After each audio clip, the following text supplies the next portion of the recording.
Tonight, on 8.5-bit, we cause a mystery, uncover a mystery, and are something of a mystery? Doodle-doo.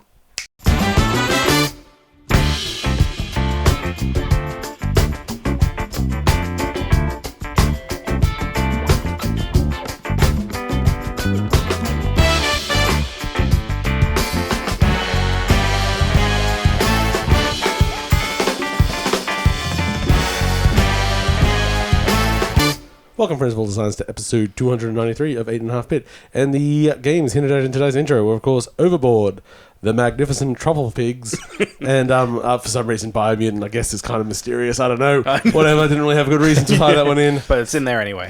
Yeah, I always have this trouble where I think two things, and then I'm like, and the third. Three's hard. Just do two from that one. Tie things together. No, I've been sick for 2 weeks, and I'm just like, my brain isn't there, and my name is Paul, and here to me is James and Sam. Hello. Hi, James and Sam. My toes are very clean from Dusty. Yes, my dog is licking James's toes. In between the toes. I notice he has not licked my toes. I'm feeling rejected. Hello, Dusty. Yeah. He's trapped in the room now.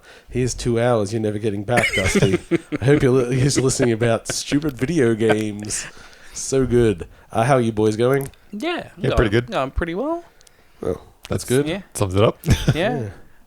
I'm still trying to figure out how to meld my dad's schedule and video games. So now I've started using Steam Link more because I found the best time I have for gaming is between about the hours of about 9 to about 11, because that's when Roger's being settled. So it'll just be Cheryl and I in the bedroom, like taking turns basically trying to settle him.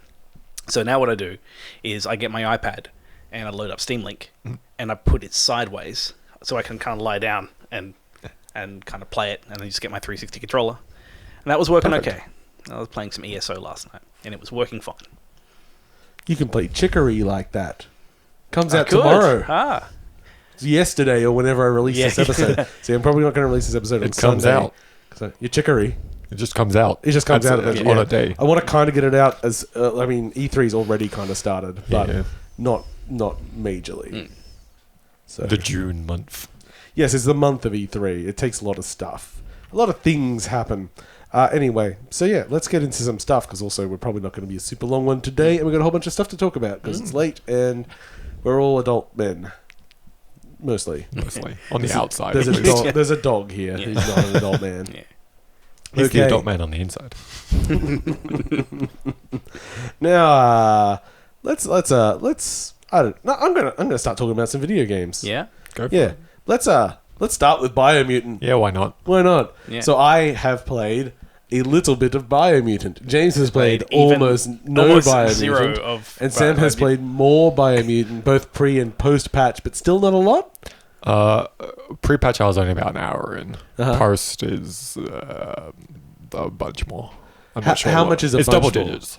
Alright. Well, that's good, because I wasn't sure when you said in the chat, like, because I said I've been playing a lot of different games. Yeah. And you said, Biomutant, I've been playing a lot. I didn't know if you were suggesting that you played none of it or a lot of it. A lot of Biomutant, but not a lot of anything else. Yeah, that's all right. That's all right. So I'll so Biomutant is a third-person action game in a somewhat open world with some RPG trappings and stuff. You're a rodenty person, and you can evolve yourself and stuff. We've seen a bit over the years. It's made by sort of ex-Avalanche guys who do Just Cause and all that. It's their new studio Experiment 11 or 101 or something. So it's their debut. I first played it like 2 years ago at PAX. Played with that weird third-party controller. Oh my god, if you're going to do a public demo, don't just go and buy the $5 controllers. Yeah, I'm pretty sure they just went into EB and went, what are the cheapest controllers you have? We need 50 of them. Yes, so weird. But I remember I enjoyed it at PAX. It was interesting. Yes, PAX, it was hard to get an idea of what the overall very thing was thin going to be. slice demo. Yes, there was a lot of like, here's how you just get through a wall. I'm like, why would I randomly do this in the world? I'm obviously following a set path here, but you're making it sound like this is how I would naturally know how to follow something. But it was just a weird vertical slice. So Biomutant, I don't think it's unfair for me to say, has a terrible onboarding experience. Oh, yes. Yeah. You start the game and it's text boxes everywhere telling you how to do everything. Here's another cutscene explaining stuff you don't have a reason to care about yet. Hey, Are you ready for a flashback? Flashback? I don't even know what I'm doing in the real time yet. Why do I need to go? And that probably lasts like close to an hour. It's a good chunk. Yeah, like, and it's I know a horribly big chunk. and it turns a lot of people off. Yeah, I didn't hate it, but I a wasn't mistake. enjoying. Yeah, it's like I think. Look, I know I used to use this term a lot as a joke, and I'm going to do it again. In a post Breath of the Wild world, especially in games that are open and like systems driven and stuff, give the audience some credit. Yeah, yeah. We've played third person action games before. We'll find out how the system works when we have to engage with the system, and that's part of the fun. Yeah, and the better your system is, the more intuitively we'll get with it anyway.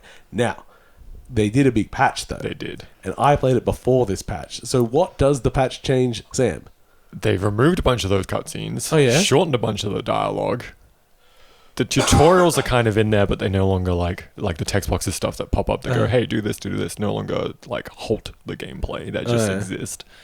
And they've even changed some of the locations especially in the flashback, so that you travel less distance between objectives. Oh, so you're not just like walk over here for you're a not just walking through an empty nothing. spot for a little while to do things. It's a pretty major patch. They've tightened it up pretty much. And They tightened up the graphics in level 3. I'm impressed that they actually changed the it that first much. thing for the first patch to do is it's pretty big. Yeah. Pretty major. But I mean, I guess they got a lot of feedback about it being But also, kind of terrible. I feel like they should have had that feedback a while ago. Probably. I mean, But it's a big most change, of the so- demos they've done aren't the onboarding. Not They're in the just beginning, the no. weird I had bits of the game. impression that it was a troubled development. Yeah. I didn't really. I mean, just from It the state of the feels- game. Like, think- not that I heard anything that was troubled. But I think more, what it is they've tried to do a lot of things, and It's they've very- managed to do all of them most of the way. Yeah. It's a very big, ambitious game made by like 18 people. It's definitely an A game, not a triple A game. Like double B? double A, double B, whatever. Yeah. Whatever scoring system you want to use for below triple A, I guess. But yeah, they've definitely because I played it on launch, and then I got distracted by other things, and then they patched it. I was like, you know what, I'll just start over just to see what they changed. They added like more loot in the starting area too, so you get a better sense of how the rest of the game kind of works loot wise. It feels kind of weird that... I mean, not weird. It's unfortunate because, I mean, I was trying to get review code and didn't. We still had still had code on release date. And so everyone that reviewed it, that was using pre is definitely with this bad onboarding process. Yeah. And it seems like, whilst it still may not be perfect, it sounds like they changed a lot of things to improve people's first impressions, because the general sentiment is the beginning sucks, and then as you get as into soon as you get into the full chunk of the Yeah. game, it becomes a full open world game. Yeah. And there's just a lot of things going on. So the other thing that I heard about it was you want to ignore the main story as long as possible. Yeah. It's a real Fallout. Well, There's- Fallout 3 and 4. It's got that Zelda issue in a post Breath of the Wild world, as Paul puts it, where but it has even more to do than Zelda does, like as far as objectives, and I think it pushes you into the main story to begin with, and you really don't want to do that. Yeah. Like there's a lot of extra things you should be doing first. So what are the real highlights for you? I would say, look, the combat's fun. Mm. It's not great, but it's fun because it's that Devil May Cry kind of combo-y And they action got combat. a lot of Works interesting well. It's a lot of enemies, different- like big different enemies. enemies. The bosses seemed fun. A lot of different like ability options depending on what weapons you're using. Yeah. Like it's very robust there. It doesn't feel like it's not tight feeling. It's not polished, but it's certainly good. It's had a once over. Yeah. It's not polished to a high I would shine. say the biggest highlight, which is probably their big boon, is definitely the whole crafting system side of things, where you can just, I mean, you pick up materials and you also pick up pieces of weapons and armor, and you can just make whatever you want, and every single individual piece kind of changes the stats a little bit, especially on weapons. And there's a lot of things, a lot. So what's the mutant part? The mutant part is your special abilities, where you find stuff in the world that gives you +1 mutant point, whatever they're called, and then you can choose which abilities you want to get for however many mutant points they cost. Okay. And it's various things. So like the first one I got was it's like magic missiles. So like you hit the button and you just have radioactive darts coming out of you that track on enemies. You can get teleports. You can do a thing where you can summon a mushroom that counts as like a bouncy pad. which can be used to get to higher areas and things like that. So there's like utility and combat based, but you can kind of choose what things you want to get. Does it change appearance? It doesn't. Oh, which is the odd one because I thought it was supposed to. So what? When you mutate in the game, it doesn't keep changing how you look. No. That's I thought it was supposed to. I thought that was but it literally doesn't. one of the major selling in points. the intro, it had, it had like touching the water in the hand when all Yeah, so that's and... just part of your storyline. Oh. Yeah, the fact that you have a frog hand is your storyline. So what you're saying is it's no evolve. No. I was honestly expecting what they have done is changes to that both of you would have seen is when you make your character, your appearance is based on your stats, which I find pretty interesting. Yeah. But that doesn't change after the base stats? It doesn't change afterwards, as far as I found so far. Yeah. No, it's just you just unlock abilities. I made a real ugly looking guy. It's like I can see there's a lot of combinations that are obviously cute. Yeah. So let's just move the sliders. There's a lot that are very not. Yeah, let's move them in another direction. His head's too small for his body. These colours are very ugly. Let's just chuck them on. Great. So there was a very different game in my head. Yeah. You know, like when you hear like someone just speak, and then you see their face, and they're like, "Oh, that's very different than what I expected them to look like." That. This is the game. That's what this game and is. like for me, what I was expecting was like, "Oh, I'm a Biomutant. I can go get crab claws." Yeah. Nope. Or like, I can get wings. Like it just go off in crazy evolutionary directions. But that is totally wrong. Do any of that. That is not what the game is. No. I'm a bit sad. You're just your thing all the time, and you have stuff you can do. Yeah, weirdly, I didn't think that wild, but I thought halfway between the close, two. where like at least appearance would change based on your choices. I thought I thought it would be at least be an evolve. Because they have like mutant powers, the bio stuff, and then they also have psionic powers. That you have a different point system to get psionic powers, and that's based on this weird light dark morale system. It's a little fable like. Do you change with your alignment? Yeah, every now and then you get a choice, and you either get like the dark choice or the light choice, and it gives you +1 towards light. Yeah, but do you get a bad scar? No, it doesn't physically. So it doesn't do the That's not even Fable. No, it does have two little weird creatures that talk about it. Yeah, I do remember just picking the bad one and seemed more fun. But from what I've seen, there's so far no real reason not to just do both and get points in both, so you can unlock all the powers. So it is a Corandia 3. Oh god, our dives are getting Jesus. I'm sorry. Okay. Do we have any other thoughts about Biomutant at the moment? Look, I took my base weapon and I took the handle off of it, and I changed that handle into a literal banana, and it made it do more damage. Oh, fun. Okay, so the weapons could be, think of them as like the crazy mutants. The weapons you can change a lot if you get the pieces for it. I do feel like it's in a... Like, actually, it's probably not in a bad position. We'll see after next perfectly week. acceptable, and I'm enjoying it. Yeah, and there aren't really a lot of like third-person exploration action games out at the moment. It's scratching the Zelda age. It's not like it's obviously not as Nintendo polished as Breath of the Wild was, as far as like everything. But for what's basically a big indie, it's still pretty impressive. Yeah. Does it have any of sort of like the physics kind of interactions that you get with Breath of the Wild? Not hugely. Actually, no, not really at all. There's stuff in Wild that like you can interact with. Like, there's one big combat area near the start that has giant like rockets, and one of the enemies is carrying one. You can shoot it, and he flies around and explodes. And stuff like that. So there is stuff you can interact with, but it's not quite to Breath of the Wild level. And there's pretty good vehicles, isn't there? Yeah, I have unlocked 2 mounts. They're all classified as mounts. One is an actual animal for land mounting, and one is a sea-based one, which feels very much like the vehicle in Jak and Daxter. Oh, okay. I'm just looking forward to the hand. And you walk around. There's a mech. You unlock a mech at some point, but it's only used in like a certain chunk of the map. That was in the demo. Yeah, I remember. I had a duck one. Those are all customizable as well. So there's like random crates in the world where you can. It's random loot that you use to like change the appearance of your stuff. Okay. So they've got a lot going on about like customizing look and like armor, weapons, vehicles. All of it can be like changed appearance-wise and stats-wise, but your character doesn't. So everything else is the mutant. Really. The real mutant was the friends we made along the way. That's what they always say. Cool. Okay, I got inspired halfway through that with something James said about how something should be something, and then you find out it's not. So I'm going to talk about my angry game. Oh, I've had some of this already. The Magnificent Trufflepigs. It's a good title. Review by Paul Broadhurst. Okay, so let's start off with this amazing title. Great title. Fantastic. It really pulls you in. Okay, next up. Here's the concept. This is a walking simulator. That's right. We're going on board here. You are a metal detectorist. And you're out. Official term? You're out. I think detectorist as well. At least there's the show that I watch called The Detectorists. Cool. And you're in an English countryside.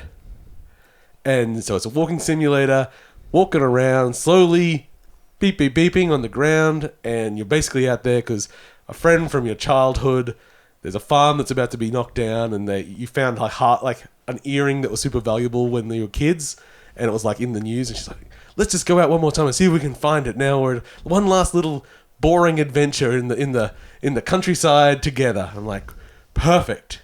This game is what a setup. It's like I have an excuse to walk very slowly around an area, talking to somebody, and just doing a mundane task that like keeps me occupied, but ultimately doesn't matter because that's not just what the activity is. That's also the point of the game. Great. This is fantastic. We're going to have a perfect thing. Okay, so there's a few things that they fucked up severely in this game, and now it's a hard genre to fuck up too. No, I disagree. Yeah. I think I really like some walking simulators, but I think there's some big caveats. A bit hard to fuck up if you've made a reason for all the things a walking simulator is. Yes. So, the designer of this is the designer of Everyone's Gone to the Rapture, which is another game with an amazing name and a poor execution as far as I was concerned. And that was Chinese Room, which doesn't really exist anymore. So they split off, they made this, and what they did before they started designing this, they played a game called Firewatch, and they said, that. Which is a good that to do. It's a good that to do. Okay, here's a few things. So, you've gone out, you've just been roped in by your friend that wants to relive her childhood. You've just been pulled along. So you're not really the main character. You're the sounding board for the main character. They still don't have a budget, which means she's just off in the next field. So, a game that is just about a small country town, let's go and do a catch-up thing. You never see each other, and twice a day, once for lunch and once at the end of the day, you guys get together to have lunch. And they don't even have like portraits of them talking. They just get in the car and the camera just like pointlessly like rotates and chops randomly between shots of the car while you listen to some voices. I'm like, okay. It doesn't feel that personal. Okay. So she of course talks to you via a walkie-talkie. Now, what can you not do whilst using the walkie-talkie? Look for metal stuff. Anything else. In fact, most of the time when you pick up the walkie-talkies after you've found something where you've, for some reason, put your metal detector on the ground. So even though you can still walk, you can't walk somewhere else because you would then have to walk back and pick up your metal detector. Oh, no. So this is how the game mostly plays. You walk around, and I found it easy. Instead of holding up my metal detector the whole time, it's faster because you can slow down when you've got it pulled out. So I pull it out. If there's nothing on the scanner, I quickly hit the button again, run forward 10 meters, hit it again, because that's enough range to do it anyway. So I'm going bloop, bloop, bloop, bloop, bloop. Not relaxing. Me just min-maxing a game that I shouldn't be trying to min-max. I found a screw. And I'm not joking with that's the level of things you dig up.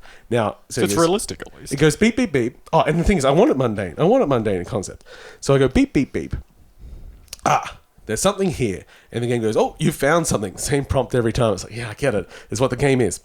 It's like push the button to dig. So you push the button for shovel. There's no shoveling or anything. It just digs one hole. Then you push the button for trowel. You got to push it 3 times to dig up the object. Then you pick up the object. And it's like, oh, rotate the object to look at it. Now take a photo, and it brings up a camera, and you can still rotate the like you could have just gone straight to the camera. There's no reason to have the first bit. Take the photo, and then you SMS the photo to the other character, who might respond with the SMS. Okay, that's cute. And then 90% of the time, we'll then initiate a phone call about said object. Oh, you found a screw. Oh, yes, they've got lots of screws out here in the countryside. Oh, I remember the first time I found a screw. It was, and the whole time. You can't do anything else. But it's a slow-moving game where you should be slowly walking to the next They forgot the walking part. You don't actually need to go anywhere because you're normally just going in fields sort of back and forth.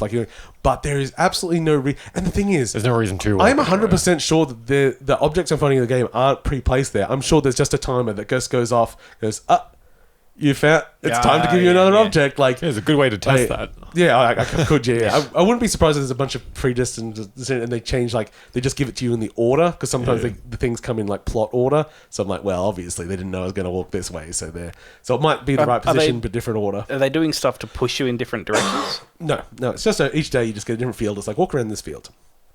That's all it is. Okay. And so all of these things, like the mundane, the conversations and everything, is what it should be. But for me, at least, they fucked up the execution so bad in that I should just be mundanely walking around, having I should be talking the whole time. Now, here's another thing they took from Firewatch. When they send a response, like, it's like, oh, so how are you doing out there? It says, oh, you got a response. You can pick either like, oh, I'm doing all right, or go fuck yourself. There's like a little timer. And in fact, even if it's just like a normal, if it's just like a response, like, because in Firewatch often it's just like you can choose to either respond or not. There's a little timer. It'll go and if it goes down, you don't say anything. In this, it goes and it just responds.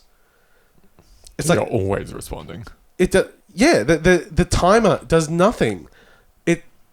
It's giving you an illusion, like, it's not even giving you an illusion, and it's just like you saw it in Firewatch and you put it in here and didn't understand what it was there for. Like, because I'm not someone that's like, oh, you have to put your own mark on this. You have to be able to do this. I'm fine for stories that are just straight and linear and you're telling me a good story and everything. But why take the trappings of a game that is about your expression and just putting them in this game? I'm like, what? And the story is good. The performances are pretty solid. And it's a mundane, small story. That's all I wanted it to be, and it pulls it off quite well.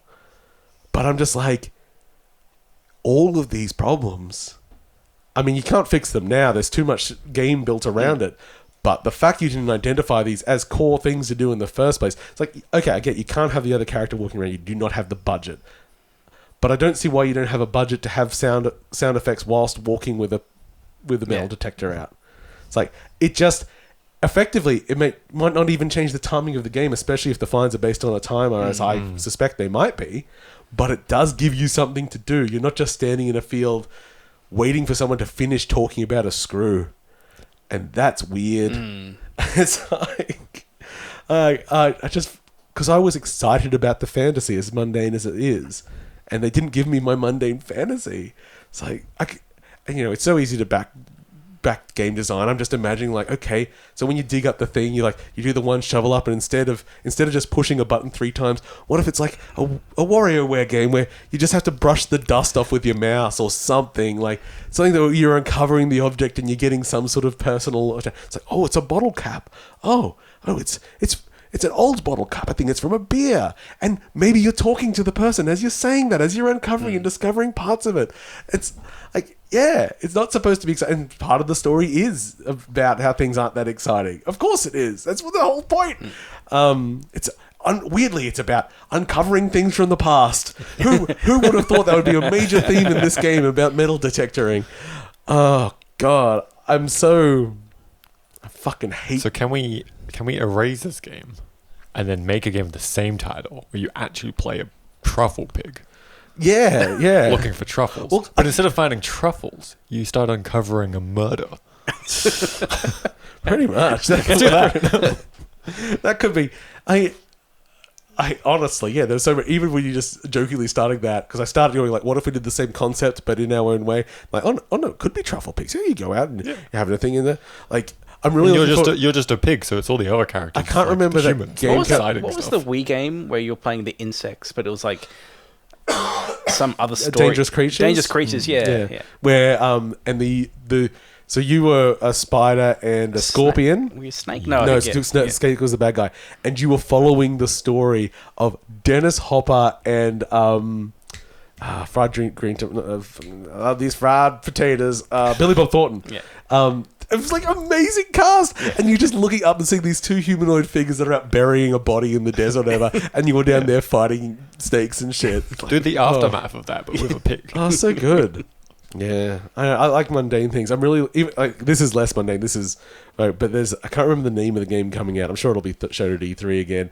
It's the one where you run a pig farm, and the mafia, they use you for body disposal, and you're just like, one out. So the whole game is just, I think you play like a hitman that's come to like try to convince them to not do this because you're going to have to kill. So you're just like spending the day doing chores around the farm, having this relationship. Like I like the mundane, even though that one is still more high concepts. Like, it's like it's the mundane conversations with. Yeah, I kind of like that. But yeah, Trufflepigs really let me down.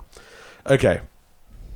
Let's talk about some random news. And this news is so random, I haven't really come back and fixed it up over the last 3 weeks that it's been. So let's just mention stuff as we go. Dying Light 2, we saw some stuff again. It's coming out this year, apparently. And I'm going to believe them because last time they said it was indefinitely delayed. So if they put a date back on it, then they must be somewhat confident. Yeah. I am so confused by Dying Light 2 because they're so obsessed with telling me a good story. And I just want to grapple. Just wants to get a grappling hook. Yeah. Parkour through zombies. Yeah. I mean, maybe they can win me over, but I feel like everything they've shown me is like, yep, that's a bunch of tropes of this genre that I guess are fine, but I'm not excited. It's not what we're here for. This is no Disco Elysium. This is, we've got a faction. We've got a faction of military guys and a faction of like violent criminals and a faction of rebellion types that just want to live freely. It's like, wow. How'd you come up with these amazing new ideas? And there's a conflict of what they want. Oh no, who would have thought it? But those zombies, they've changed. They've got more magical powers over time. Okay, can I still jump through a window? Can I join the zombie faction? That would be more interesting. Yeah. It's like start bringing Instagram. I'm sure it's entirely solid, but I'm not excited by the concept. It's like, it's every piece of zombie fiction ever written. Thank you very much.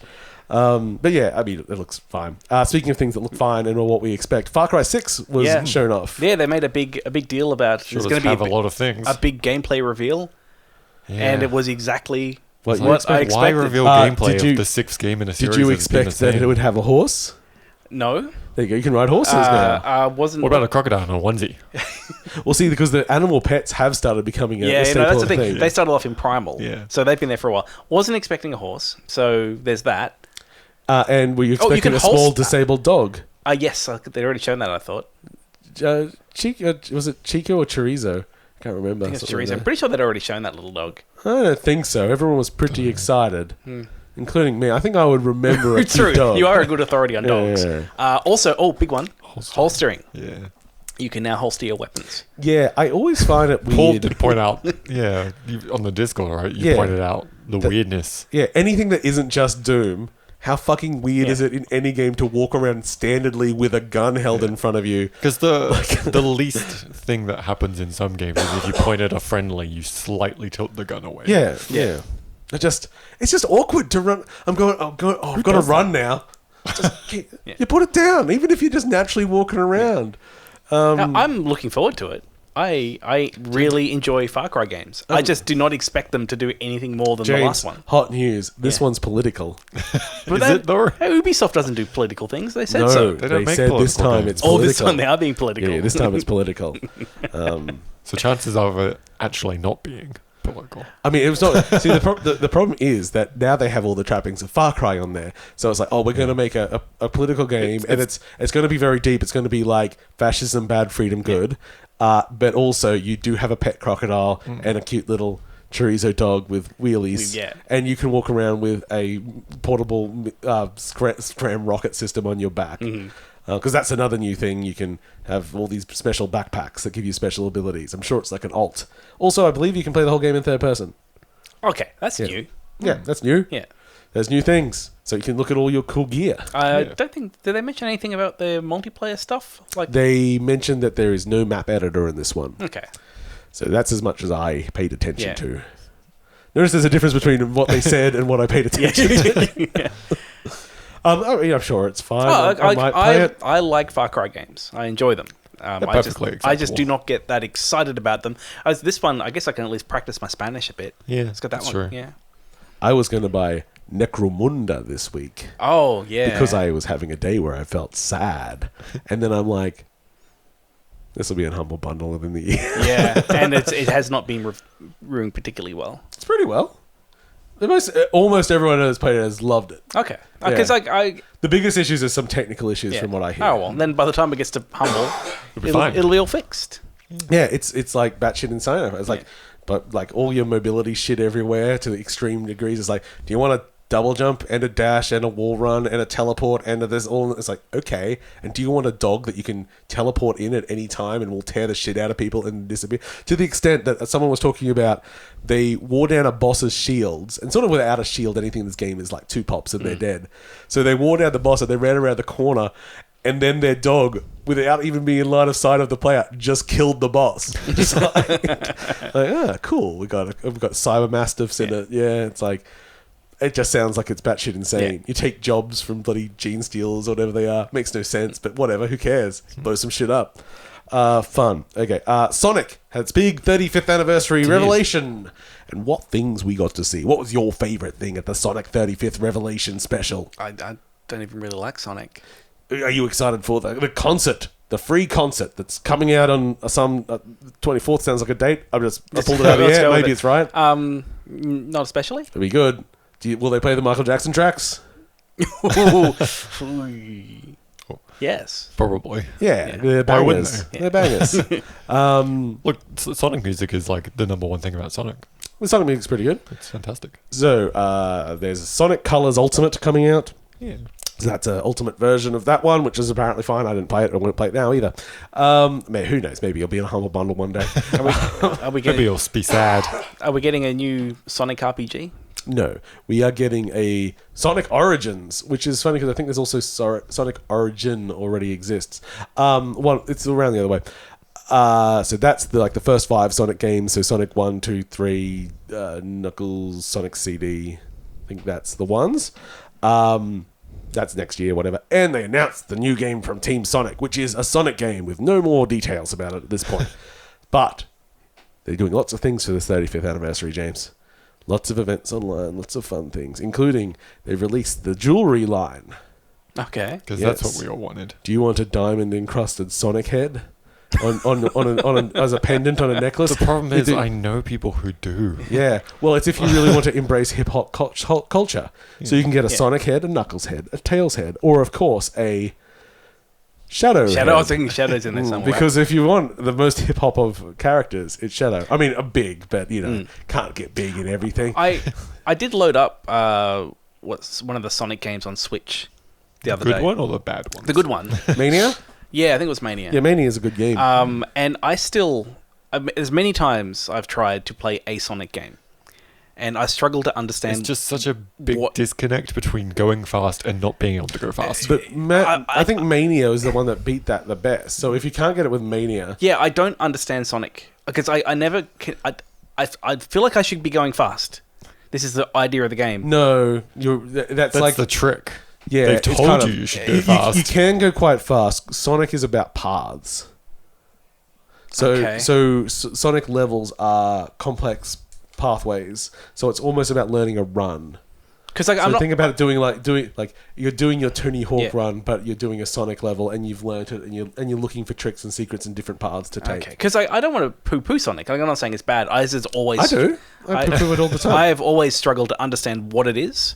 Even like the way the camera Sonic tends to be centered. I don't know if with what's it, the Switch one? What did you say it was? Mania. If that's the one you played. That's the one made by fans, not by Sonic. Yeah, because I loaded up like Sonic 1, and it's like you're going fast, but you're also like center frame, which means that you can't see that much that's coming. I don't know. The whole thing has always confused me.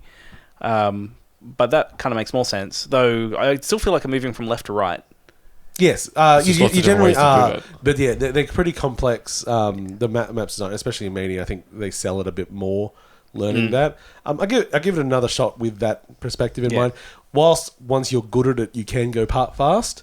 You're not supposed to be going fast when you first, because it's about observing and finding paths and experimenting. So yeah, it's a bit of experimenting. Yeah. Anyway, yeah. So lots of Sonic stuff. There's a Sonic 30th or 35th. Website, you can go and look at other stuff. I mean, if you really care about Sonic, I don't that much. Didn't get our Sonic 99 though. No, Sonic 35, I guess it would be. Yeah, but you just do the killer whale thing from Sonic Adventure, except everyone's a whale trying to kill Sonic. Okay, I have an update from Borderlands 3, which I found funny. Randy, good old Randy Pitchford, posted this. Good news or bad news first? Good news. We didn't wait for a response, I know this. An update for Borderlands 3 has been prepared for release that includes full crossplay support across all platforms. Yay. Bad news.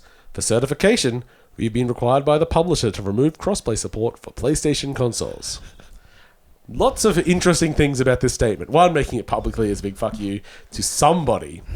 So during the Apple Epic case, there came out news that at least initially, with crossplay support on Sony, there was a contract written up which was basically, if our player percentage doesn't match income from transactions, you owe us money. There's a little formula in there, so it had some leeway. It wasn't exact, but they had to be like. But the general idea is like, if they've got 20% of players, they should have 20% of income. Yes, exactly. So maybe that, we don't know. We don't know if that's across the board deal or what. But interesting here that the words are for certification. So the publisher has required them to not do it. They actually don't drop Sony there at all. No. They're fighting with their publisher, which is still 2K at that point, isn't it? Yeah, because they're now part of. Are they an Embracer now? Who bought them? Why wouldn't 2K want it? Because they might have to give some money over to Sony. Yeah, but also I would be interested to see stat wise, because I find it strange to imagine that just naturally those things wouldn't line up anyway. Like, because I think Fortnite was originally what we were talking about. If you'd think, if like statistically speaking, X% of people are going to buy extra things, then that generally would just be across the board. Like, that percentage would be covered across all platforms. Yeah, like if 40% of people play Fortnite on PS4, which is apparently it is the lead platform. I wouldn't imagine out of those 40%, most of them then ran off to another platform to buy skins. Yeah, I would expect that. And I don't think there'd be that much difference. Like, Xbox players would be more spending that's what you're saying, basically. You're saying, hey, one platform spends more than another, but I don't see why that would exist. Yeah. I mean, it might. Maybe there's just like some culture thing that we don't get. But I just kind of imagine it's a problem that they're solving that doesn't really need to be solved. It's like I had a thing at work. They very, very quickly needed a booking system where they wanted people to be able to book into these sessions, but there was a maximum limit of people that go in the sessions, and we were just using like a survey to do it. I'm like, look, this doesn't have that functionality, but we can order by the people that did it, so we can just say the first 20 people or whatever get in. But also, honestly, it's probably not even going to be a problem with the number of people we're talking about. Let's just wait and see if it's even a problem. Yeah. I bet it's not. Oh no, one session's got 21 people. I bet we can stretch it. It's I think it just naturally kind of works out. You don't always have to solve problems before they exist. Yeah. I'm always telling people, because people will often request meetings to talk about potential problems. I'm like, but is it a real problem?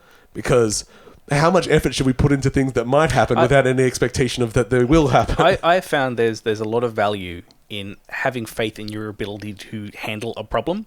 So rather than imagining a million problems, just go, well, there's a good chance, because you can look back historically, how have problems in the past be dealt with, and generally it happens, and then you put the fire out. Did I deal with it? Yes, no. Was it expected? Yes, no. And generally, no, it was not expected because it's something else that happened. And yes, you handled it just fine.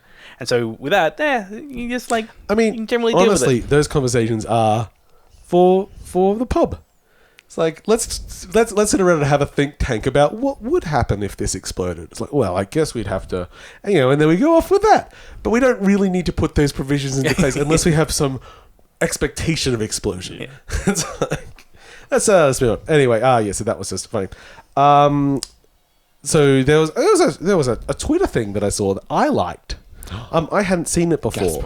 So there is a thing called Pitch Your Game. It's hashtag Pitch Your Game. And it's actually an award. I did not know this. It's been running basically since last year. It might have been like a year and a half away it's been going. And basically they just twice a year, they put out a call, Pitch Your Game, sorry. And people on Twitter will post up a game they're working on or just released, and they'll give it a very, very brief pitch. And then they catalog all those and they award one. And shit, it was a good way to find a bunch of There's really some impressive cool little stuff in products from there. it. Yeah. There was what was the big one that was going? Oh, it was this snapshot game, which I'd seen similar concepts before, but never in 3D. I'd seen it on I think the dev posted it on the indie games Reddit a few times. I've seen it. So basically, it was you taking a picture of geometry and being able to apply it elsewhere in the world, and you could do that dynamically. You could go and take a picture and then put it somewhere. You could rotate it, and it's like a little bit of magic. Yeah. And I'm going to be very interested to see if they can put in much of the game around it. Because it's got the whole like size differencing that like Subliminal tried to do. Yeah. Or scale. Scale. Which is still not out. And they have been taking pre-orders for like a decade now. I'm going to say a thing that I never say about these things, and I always pull up things. I feel scales that scam. At this point, for them still to have that button to buy it, and they haven't dropped an update in like 3 years, and that guy's off on another job, I think having that button might be unethical and technically a scam. The question you really have to ask is it on purpose? Or has he just forgotten the money is flowing in from somewhere? Yeah. It's going to an account that he's actually totally forgotten about. It's such all above board. Some PayPal account somewhere's got like all his money in it. I mean, I forget about it. Sometimes I find stuff. Maybe it's just totally... He forgot to make the rest of the game, and he forgot that he was selling it. Maybe it's that. I think that Tail Drift Steam early access is still up. Oh, and I can't actually pull it because like I don't have access to the account. Oh no! But I do check it. Like you will still get a copy of Tail Drift if you buy the early access. The early access version. It will not ever come out. It's technically correct. It is. I mean, you're getting something. Yeah. But every now and then I do at least I can log in and check. And no, there have been no sales for it. I think there needs to be a bit of early access like graveyard purge or something. I'm gonna like gift it to every one of my Steam list. Early access games should expire. Yeah. Like if you haven't got something out in like 5 years, maybe it should just be deleted. Even just to the extent that if there isn't like a regular update within a certain amount of time, it delists it from being on sale. And it can even just be something of like Patreon does. Like send an email, like you just click a link to renew it or something like that. Yeah, it doesn't have anything major. Because the thing is like in your case, you would kind of take it off. I'd let it go. Except you actually don't have access. So if it naturally expired because I'd be fine with that. Not being maintained, then Okay, a cool leak happened. Microsoft Store accidentally leaked a game called 2 Point Campus, which is a follow-up to 2 Point Hospital, and which is from the theme hospital team. Is I'm pretty some sure. of them. It's actually got some bullfrog pedigree in there. So 2 Point Hospital was very successful commercially, and I believe it's quite well liked. May not be as deep as some people want because they want a full-blown simulation for some reason. But that's not what theme games are. But that's not the theme one. And this is a framing that I have literally never seen, which is running a university. Yeah, you'd think someone would have done this by now. Yeah, and it looks kooky like as hell. An easy target. It's got that kookiness from 2 Point Hospital. Yeah, the big hamburger university and stuff. It looks really good, and there's enough detail in there that and also why would it appear on the Microsoft Store if it wasn't legit? So if this was a fake, it's an amazing fake because they put a lot of work into it. But yeah, I imagine that one coming up. The most important news, of course, I've forgotten about here. This news is a little bit old, so I'm discovering it. Oh, the next one was Sonic Jewelry. I've already spoken about that. So after 30 years or so now, we finally have a full edit of Super Mario Bros. Oh yeah. Where'd they find it? That was they collated it from various VHS sources, so I'm not sure where they managed to get this original tape from. It is, if you've watched it all, it has like the time code on it still, so it is from like screeners, like when they were working on it. It's so they've edited that back into the movie. It's all VHS quality, so it's not going to be amazing. And as I say, literally when he cut to those scenes, there's a big old time code at the bottom. That's fine. But yeah, it's interesting. Like we're cutting in 20 minutes of extra footage to help flesh out the insanity that is. I enjoy the Mario Bros movies. Well, I mean, it has very little to do with Mario. But they weren't interested in doing that. They wanted to make Max Headroom the movie. It's such a product of its time. Yeah. Like it could not happen again. Like they could not. If it was a Mario movie now, it could not be. No. It'd be like a weird dystopian. Yeah. Like I finally got around to watching that Sonic movie. Oh, yeah. Oh, how What a movie. boringly fine it was. I was like, oh, this isn't objectionable at all. Fuck. Yeah, It was annoyingly okay. yeah. Why can't you please bring back the mutant cut? That's like, I need I wonder if someone will do that eventually. well, Because the footage has to be somewhere. some of it. Yeah, I mean, it Yeah. wasn't finished, but Just there's re-render certainly it. It's fine. Yeah. Just push that 'Cause re-render button. I watched another reassembled cut the other day. I watched the Dune fan Oh, redux yeah. Is that of Lynch's? of Lynch's Doom. Yeah, Dune. Dune. I'd like a mashup of Dune and Dune. It was Dune. all right. Yeah, Dune, I said Dune and Doom. That's okay. My brain is bad. Because it had similar things that you were talking about with the Mario, where it's like clearly this was like some extra cut footage they kind of spliced in, and they'd actually like re-recorded some of the scenes. Like it would just be like a hand or something like that. You can tell, they're just going to refilmed it or record. Like they dubbed over some of the dialogue for like the navigator, like just little bits and pieces. But as a whole, Probably I thought it was I felt it was better in the Mario one, because I haven't watched the whole thing, but like probably the sound is where they've done like the most work to try and make it just cut in there. Like it doesn't just like suddenly cut to other. Bloody Iggy and Spike do a rap. Oh, Yeah, it's pretty good. Amazing. It is pretty good. We saw new Dragon Quest games. So Dragon Quest 2 or 3 HD remake. And that looks so nice. I think I said in the thing, it's like, give it 10, 15 years, and my brain is going to overwrite SNES era RPGs to look like this cool 3D pixel art style that we do now. Because, it looks so nice. I can't remember how good those games looked. Like, Paul, you're thinking of the remasters. Yeah. So I go back and go, I guess the original sprites were fine, but no, I'm pretty sure they look like this. They're very good. And they also announced the next mainline one, which doesn't have a lot of detail yet, but apparently is going to be more mature, whatever that means. We've got a bunch of new Warhammer stuff. There's which always I can new Warhammer stuff. remember nothing of. I think I linked to one or two of the Yeah. games. There are always so many skulls. Yeah. So many skulls. I can't remember. Let's get the big one. E3 have fucked up again. After so many years of like, oh shit, we accidentally put everyone's private details up on the website. What they did this year was formalize it. So now you can log in and say, what are the details of this person registered? And it gives you their contact details. Now, you have to also be on the list yourself. So someone built a UI for it. Yeah, so pretty it's just much. a spreadsheet. Yeah, and whilst like part of how the ESA does is like selling that access to the media and everything is part of the business. What it's not supposed to be is an open database that you can just fucking search and dox people. Yeah. Because there's a lot of people on those databases and they're not all cleared through anything. There's just like a lot of YouTube, like influencer level people and everything these days, because that's what the market is. And I'm not saying they shouldn't be there. They should be. That's literally how the business works now. Yeah, but they maybe don't want their stuff going out. Yeah, that, The especially contact info. because someone was saying like, why is their home address in there? I'm like, because that's their business. Yeah. They work. They don't have like a lot of even mainstream office. journalists these days don't have offices. You can't can't Right. obfuscate it with a PO box or anything. It's got to be your place of work. Yeah. So they fucked it up again. Amazing. So many times. Okay, we had God of War little drop, which was to say the game is not coming out this year after all. Big surprise. Which was the thing that was shocking to me was the people that were surprised. Who really thought it was coming out this year? Everyone who wants it, I think. I want it. Everyone outside of like our level of having all the games It's true. and knowing how the industry works. Yeah, it seemed unreasonable that it would come out this year with what they'd said so far. I mean, they could have done a hot drop, but it seemed unlikely, especially with Horizon coming out this year. But yeah, so it's not coming out till next year. Fine.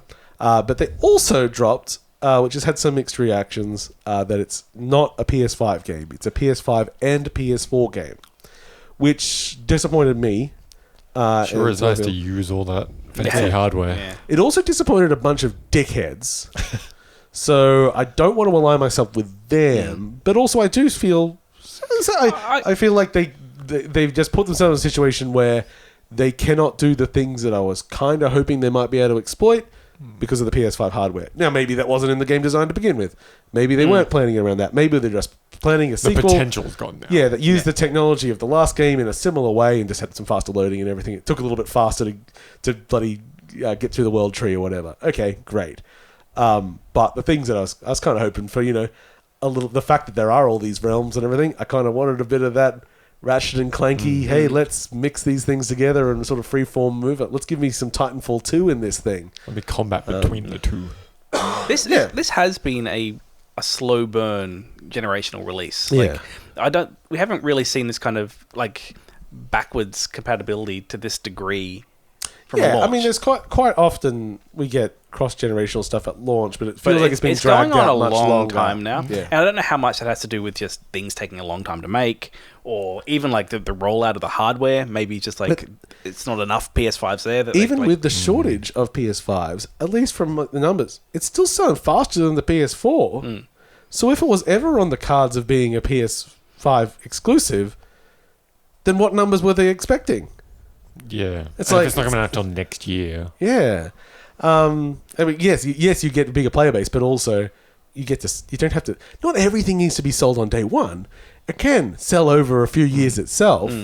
Yeah. So a little bit disappointed because I just want to see them exploit the hardware. Yeah. I'm sure it'll still be prettier and it'll load faster, but yeah, just I wanted some gameplay affecting elements in there, which now is just not going to happen. But I'm sure it'll be good. The bare minimum is that as long as it has haptics, yeah, then it'll be fucking fantastic. it'll feel real good throwing that. throwing that axe. Axe. I mean, I guess that they also showed off more Horizon Zero Dawn, which that made a lot of people very upset too. Why is that? Because there's a very large amount of silly people on the internet. She wasn't hot enough. Yeah, that's right. What? Who's saying that Aloy looks too masculine now, and apparently that's a bad thing to some people. I mean, she looks like a woman that doesn't wear makeup. Yeah, and then basically, a good artist made this thing where they made like the beauty pretty, star version, the of like it. wedding like, day version like of the Aloy. very smooth skin makeup, like big smile, just like, and then but they made it as a joke, mocking the people. Oh, and then that image was taken by those people and posted seriously. Yeah. It makes me sad that's the hill that so many people choose to die on. It's such an like odd that's the hill. thing that it's like this is important in their lives. Like I don't know, that hadn't even entered. The thing is, like, when you're my playing a head game as like that, how often do you see the face anyway? Like, I mean, in Horizon, quite a there lot. There are a lot of cutscenes for like dialogue, but and also, cutscenes, but for most of the time, you're looking at the cool dinosaurs. But also, she's not a Quasimodo. She's still a very attractive woman. She just lives in It's a post-apocalyptic techno-dino world. yeah, prehistoric future. She just doesn't go to the fucking salon. Like, I mean, let's just be somewhat realistic. She's allowed to have skin blemishes and sometimes doesn't smile, but often does. It's like, what are we about? Anyway, very strange. we also have started a little bit of E3 stuff. We had the first, probably the first real thing was the first Guerrilla Collective Day. And that had a bunch of games. Probably the only one that I really want to personally highlight was El Paso Elsewhere, which was my first boomer shooter, Max Payne style. I'm like, yeah, why haven't we done this one yet? Here we go. Third person, bullet time, shooting werewolves. Fuck, where have you been all my life, baby? Anything else that anyone else remembers or cares about from there? I don't remember much, no. Oh, that was the other one. They also announced Alfred Hitchcock's Vertigo, which fucking infuriates me. Because I don't know if you're aware, but that man is dead. Yeah. Oh, you mean like as in like a Tom Clancy's kind of like using in that context? Yeah. Here's a title for you. Vertigo. But you're going to get more sales with There's no clout. With Where's Alfred the clout? Hitchcock. You need that Hitchcock clout. Vertigo is not exactly the best movie to make a game out of in the first place. Because I believe it's Maybe kind of that's just why like... then. Yeah, They're like, look, if you have a problem with this, bring Alfred. I want at my, least from the trailer, Alfred's they seem to mix like a lot of things together from his movies. I want my Re-Window game. Oh, I think, yeah. Oh, that's kind of, I do. Like, legitimately, that could be a pretty cool game. I think there's been a few things touched on it. Then? Like, Remember Come on, that's... James. You're the game dev. I'm trying to make 2 games right now. Like, remember that's like my dream game's a little bit like that, which was the football stadium terrorist attack one. No. Pitch it again. Don't you remember this? Oh, okay. So here's my pitch. I don't know. So basically, it is a game where you are a security guard in the security room at a football stadium, and think of it like a bloody Batman Bane coming in. Yeah. Terrorists take over the football stadium, and you are just in a security room, and you have access to all the cameras and a walkie-talkie. So okay. you just have to... Your job is to watch and also scan footage to find clues to communicate to people and send instructions to people. It's like that Experiment 111 game that I really like, but taken up to a sort of degree. Do we get like a John McClane in there somewhere that you're guiding? Yeah. You don't get to be John McClane, but you get to work with potentially other John McClanes, because maybe they can die. You just find someone else. Hey, here we go. Random members of the public. Yeah. That's my old... I don't know why I like that setting. I don't even like football. But... Anyway, okay, so the one we cleared up. Last night, we finally had our first real new hardware reveal, which is we finally got some more details on the Playdate. True next gen. Yeah. Fuck yeah. So the Playdate was supposed to come out last year. It did not. COVID. So it has been delayed to this year, and in that process... the Playdate, if you do not remember, is a small handheld device, somewhat like a Game Boy. It's got a large 1-bit black and white screen. It's also got a crank on the side, and that a D-pad and an A and B button, and they've left it at that. We're like, we don't want any more complicated than this. You also don't buy games on it. It comes with a season of games released over 12 weeks. Each week, it releases another game onto your system automatically, and it comes down and you can play it. What they've done because of the delay is they've managed to double that from 12 games to 24 games. Which, I really love this idea of like water cooler games. Yeah. We'll be able to do the show. Talk about this guarantees us 2 to 4 games to talk about every time we do the show. Hopefully we can get one. Yeah. I really like the idea. I think it's a cute way to do it. And then they'll do the second season after that, and then we'll see if there's anything else. Yeah. But it's also open development.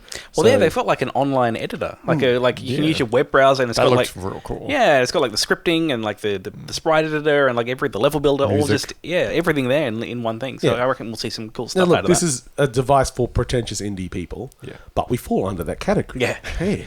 As a developer, and this is one of the reasons super excited for it. I'm kind of sad mobile is where mobile is now. I love constraints. Yeah. And like this thing is just like so heavily constrained that you're gonna get really creative shit. Oh yeah, and having that one analog input, it's just one. And it's not a stick; it's a crank. Yeah. So crank clockwise or anti-clockwise. So they've only shown off a couple. The original game that they keep is this robot game where you forward and backwards time with the crank. Another one is basically surfing from California games, and you do the rotation of the surfboard with the crank. That's fun. And then what they announced was that Lucas Pope of Oberdin and Papers, Please fame, his next game is for the Playdate. It will be in Season 2, hopefully. And I can't remember what it's called. It's got a funky name. But basically... It's midnight... After Midnight on Mars. Yeah. Or Mars After Midnight. Basically, you are a bouncer for a monster club. Because when it first started, she started showing footage of the prototype, I didn't realize what they were looking at. It's like, there's a little panel in the middle, and you push up, down, left, and right on the D-pad, and the camera just sort of shifts a little bit. Like, what are we doing? And then he turns the crank up, and it opens up the panel, and you're looking out the door of like a club, and tonight is Cyclops night, and you're looking at the monster at the front of the club, and you going up and down, you're physically you moving your body to look at the client outside the door to check that they match. So, you a Cyclops? No? You got some more eyes down there. Slam the door down on their face. Like, what a fantastic idea. It looks beautiful. It's simple. It's fun. I don't think it's going to quite give the bad feels of Papers, Please. Just you denied a monster from going to a club. I don't have to feel too sad about this. It's like, that's cute. It's cool. And it is a really cool way to use that crank too, I think. Yeah, it's just like it makes things tactile and it's just different. And it's not... I found it so funny when this got onto like more mainstream sites and they were, this is never going to compete. I'm like, I'm pretty sure they're not trying to compete with anything. Yeah, this isn't supposed to compete with the Switch or the Xbox. This is a very different thing. It comes with a cool dock, which has a speaker in it. Which is stop laughing, we're getting to it. It's like sort of it sits there. It looks like a kind of like an old school alarm clock. It's all bright yellow. It's cool. It sticks to the top. I like that it just magnets onto it too. Yeah, it's like, and it charges for that. But then after they're like, oh yes, it's a Bluetooth speaker, so you get better sound and it charges. But my favorite feature is these holes on the top are a pen holder, and because we've got a pen holder, you get a pen. I'm like, fuck. So good. Why are we It is adorable. It is an adorable project. Buying one. Oh god, it's so it's $179 US, which is like I've bought Teenage Engineering products. That's the people that are making the hardware before. That seems totally reasonable with their stuff. It's a niche product. Yeah. They're not mass manufacturing this thing. I mean, they are, but they're not. We're not talking millions of units. I think it's going to be awesome. From what they were talking about, the way they're going to do the orders, it sounds more like they're manufacturing on demand. Yeah, almost like they're going to be manufacturing an amount. Yeah, but so they're not locking pre-orders. Yeah, so they've said that if you get in early, you'll it's just probably get it sooner. Fulfilled in order. Yeah, but you'll still get it. But you'll still be able to. Yeah, there won't be a shortage. It'll just be you'll order it, which probably, given the kind of project it is, where they don't need like 1 million at launch. That'd be a bad idea. It's like doing crowdfunding without crowdfunding it. Yeah. So Playdate, very excited for that. Look it up. Okay, so that's most of the things that I've counted as news. I've probably forgotten a bunch of stuff because I didn't. But oh well. One that you reminded me of, which isn't really news, just an interesting note. I'm cool with notes. Is the survey that Nintendo sent out. And there was one very specific question on the survey about a certain, far too specific, and it was, I can't remember the exact wording, but I got it, and it was basically, would you be okay with paying $50 for a WarioWare game on the Switch? Like, why are you asking me this, Nintendo? Why not just tell me there's one? And then I'll buy it. Speaking of WarioWare, did you check out that WarioWare game I sent you? The horror-based horror one on itch. Yeah, it's like, saw this arm off. Oh no! It's very funny. Anyway, let's talk about some other games. Let's talk about a game that I love. Okay, so Inkle, makers of 80 Days, Heaven's Vault, Pendragon, and a few. So basically, they are made for text-based narrative games on the whole. They got a really nifty little engine, like language engine thing. Which I've been dying to use in a game one day because you can like integrate it into Unity. It's pretty cool. It's pretty neat. And the weird thing is they've used that sort of scripting back end to make quite different kinds of games. So what they did here was because they're working on like some big projects at the moment. So I don't know how they fit this in, but they got a team of people and said, go and make an Agatha Christie style murder mystery. And it's on a boat, and there's been a murder, but in a twist, you as the murderer. And it starts with the intro of you and your husband on the side of the boat. It's like, I told my husband there were dolphins splashing over the side. He bent over to look. I grabbed him by the belt and pushed him in. And just starts with this big like violins going. And instantly I'm like, I'm excited.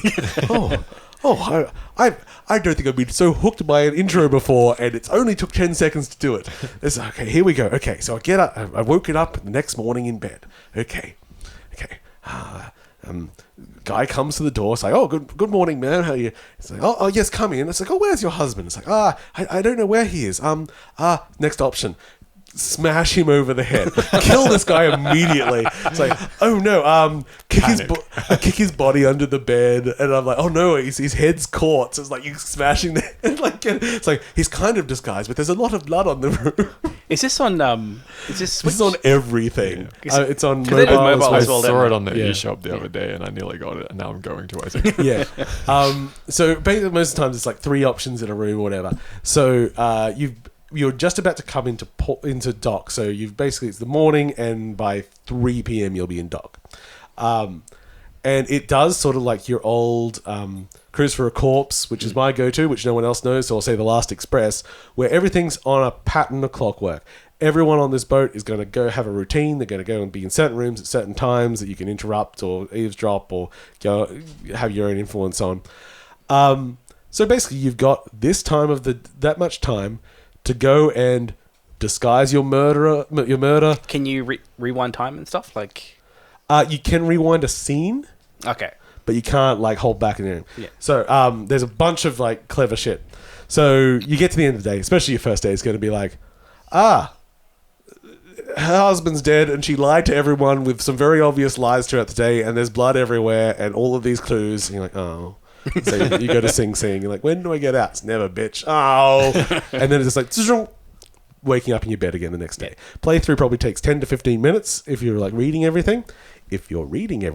So here's one of the things the game does. Because this is a game about, making choices and trying scenes differently and like investigating different paths.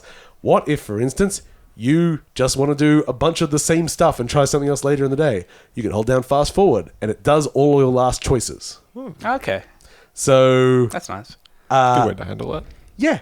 And you can like speed up all the animations and everything, so you can just zoom straight through. You can get a lot of these playthroughs down to a couple of minutes if you want. In fact, you can end this game super fast because there's two options. One, you could just start the game, go straight to the bell, call it, and say someone's overboard, and then do the case right away. Or you can just throw yourself overboard and kill yourself immediately. That's a very quick playthrough.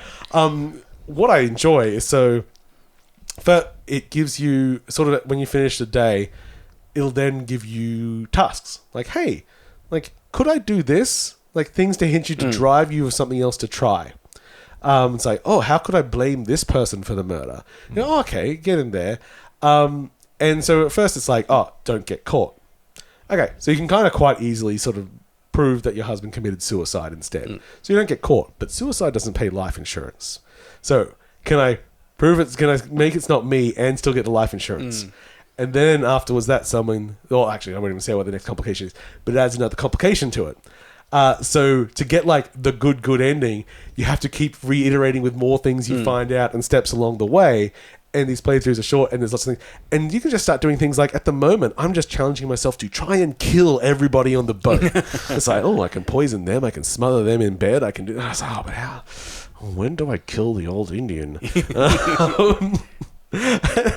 It's like there's no like oh no you were just a poor abused woman or something. It's like no you just didn't like your husband and would rather have the money.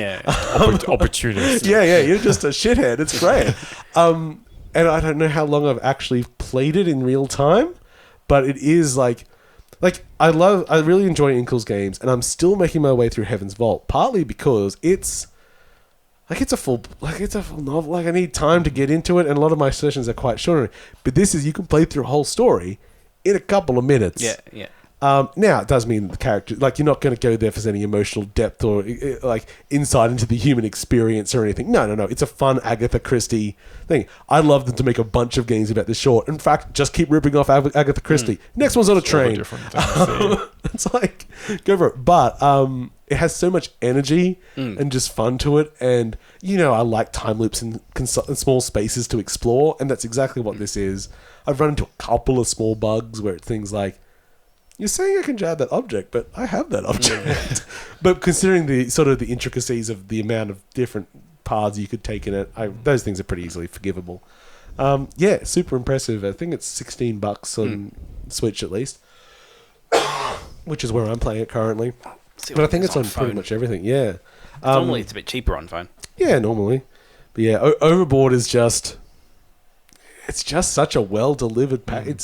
And in the opposite of the Trufflepigs thing, where it's like it just lands everything it's trying to do with it didn't need to get too fancy with it. It's like, no, it's just text, pictures. $10 on mobile. $10 on mobiles. Yeah, it's a real tight little package. And the intro makes me laugh every time. And there's a few different. I found every once in a while, because normally it just starts you in bed. Every once in a while, it'll rewind back to the very beginning, and the dialogue when she kills him is different. Oh, yeah, that's cute. Nothing that changes the story. Yeah. Just like, and so I pushed him over the edge. Ah! Off we go, fly to the bumblebee or something like that. Can't quite remember what the song is, but yeah, really cool game. Okay, what else are we? Sam. I don't know how much you've played, but I noticed on your thing played a small amount. You have Weaving Tides on there, which I did not realize was out. Yeah, it came out, so I'm playing it on Switch. I didn't know the console version was out too. Yeah. Wow. Yeah, it came out a week and a half ago. How did I miss this? My favorite game. I only found out because one of the streamers I follow was super excited about it. Yeah. So she was streaming it like half an hour before it came out. Yeah. Like to play it as soon as it unlocked, basically. How are you finding it? I'm finding it interesting. It's got some jankiness, but the concept and the kind of the visuals have kept me pushing through that jankiness. Because it's just such a beautiful idea. That is disappointing here, because I think I played it at least over a year ago. They had it on a Steam festival. And that was my impression. I'm like, oh, this is a bit janky. Yeah, it's like, but if they could smooth it out, the premise of like the weaving mechanic isn't quite. It doesn't feel natural. So you're on a rug, right? They're like little dragon creatures, where their tails are the the weaves of Yeah, fabric. like ribbons at the back. They've got an actual name. I can't remember what it is. But yeah, you're riding these dragon creatures, and there's a few different ones that I guess you kind of get as you play through with different visuals. I don't know if they're different abilities or anything. And it has like a Hollow Knight pin system that little woven badges to give you different bonuses or things like that. So there's cool stuff going on, but the core mechanic being the kind of weaving above or below the world to do things is so cool, and I don't think they've quite taken it to what it could be. And it does feel janky. Like, there's enemies in there, and to defeat enemies you have to weave over them. Yeah. But in order to weave over them, you first have to dip down and immediately come back up, because that attaches your weave to the world. And it just, you gotta put like a I feel like, stitch in. why can't I just fly over and then weave downwards, and it would auto completes. Like, that's the kind of thing I want it to do. But you kind of have to kick it off, and then the feel's not quite there. Yeah. or like being able to just dip down and weave underneath the enemy and come back up. That doesn't work, but I feel like it should. There's just a few little things that are like, they're kind of breaking me away from enjoying it too much. But it is very nice, and the world itself they've done a really good job visually. Like, it's got that kind of, like Yoshi's Woolen World and stuff like that, where everything is made of woven fabric. And it's very Zelda-y in its like dungeon design and everything, at least from what I recall. Yeah, it's really like, they've done a really good job on it. I think it's unique. Yeah, Nice. I certainly don't have too many unique weaving games. Yeah, not too many weaving isometric action games out there. Action RPGs. Yeah, not a lot of them. Not a lot. No. But yeah, it's pretty fun. James, you've been playing with some toys. Oh, yeah. So, I've been... I actually don't know if I'd put it together since we last did the record. I don't think you have. Yeah, so I've been building a little retro FPGA machine called the Mister. I have a 3D printed top, thanks to Sam. That looks... so the Mister is a hardware emulator. So normally the way your kind of your emulation works for SNES and whatever, it's like it's all kind of software. So it's like it's kind of simulating the it's code pretending to be it's code pretending to be a machine. What makes the Mister so magic, because I have no idea how it works, is that rather than your computer pretending to be hardware, like some bizarre transformer, it will reconfigure itself to be that hardware with all the same timings and things like that. So it's become popular for like archiving particularly old arcade machines, where it's like it's built as on a physical board. Like it's all about creating like this authentic experience of like what the actual hardware was. So in terms of power, this thing basically I've got it running up to, and one of the reasons I want to get it is because it'll turn into a little 486. And I'd say power wise it's probably around, I don't know, around a 90 megahertz thing. Like I can run Magic Carpet on it, and or Rise of the Triad or Doom or something like that. All run fine. You can run Windows 3.1 on it. Like it runs things. But basically, like it's this huge enthusiastic community that have gone and like, all right, well, what's all this old computer hardware that is almost impossible to get now? And it could be things like going back to like an original Pong machine, or it could just be like some old Amstrad or a Commodore 64 or whatever, like just that kind of era of computing. And you can just hit a button and it just spins one up. And yeah, it's pretty cool. Like, that's exactly what it does. And then there's sort of this layer on top of it of like this open source kind of like hardware that other people... So someone's figured out the designs for the hardware, and then other people have manufactured it and just clip it all together. And you can get like your kind of VGA out if you want to get like a component out to get really low latency. You can do that through like a VGA port. It's got like a big USB hub underneath that you can actually plug in all this stuff. I found it works really well with the arcade sticks that Paul got for my wedding a couple of years back. Yeah, just plug them in. Keeps them giving. Yeah, it just works. It's got like all the niceties of like save states and things like that, depending on the core. So even like I loaded it up the Game Boy emulator, and it just has like a fast forward button in there for getting through stuff. A really neat little project. It's just kind of cool that it's like, I feel like spinning up. Yeah, whatever old hardware. I find it really interesting matter. because it's like, so many people nowadays, they'll go and build a retro emulation machine using, a Raspberry Pi or an Arduino to set up and stuff like that. And like, it feels like this is the much better route to take now that it's a solved thing. Yeah. I mean, they're still good to get that kind of authenticity. Yeah, I think like part of the fun for me has been the building. Like that sort of like it's been fun to like order the components and try to find the best price, and then like the main part, which is the FPGA. It's quite expensive, but I found like the cheapest one I could get online, and then that came in from the US. And so what sort of prices are we talking? So to build the whole thing is probably maybe around the 400 mark. Okay, so it's like we're not. Yeah, like the board itself is a couple hundred, and then there's still the other bits and pieces. They kind of add up after a while. But yeah, probably around maybe 350, 400 mark. I haven't actually had a look at like the final price, but it wasn't like $800 or anything like that. And it's not like buying a video card or something. Yeah, and compared to like the idea of if I wanted to have like all these old hardware, well, I've just got one thing that does it. That's that big for people watching the video. It's pretty small, and yeah, it's just it's neat. It's been fun. It's been fun messing around with it. It's kind of like that I can just go 486 please, and it just kind of turns on. Like, okay, it's kind of neat. They reckon power wise, they might be able to squeeze a PlayStation 1 out of it. That's sort of like, and that's like, but I don't know. We'll see how that project goes. I feel like kind of like so many of the actual consoles.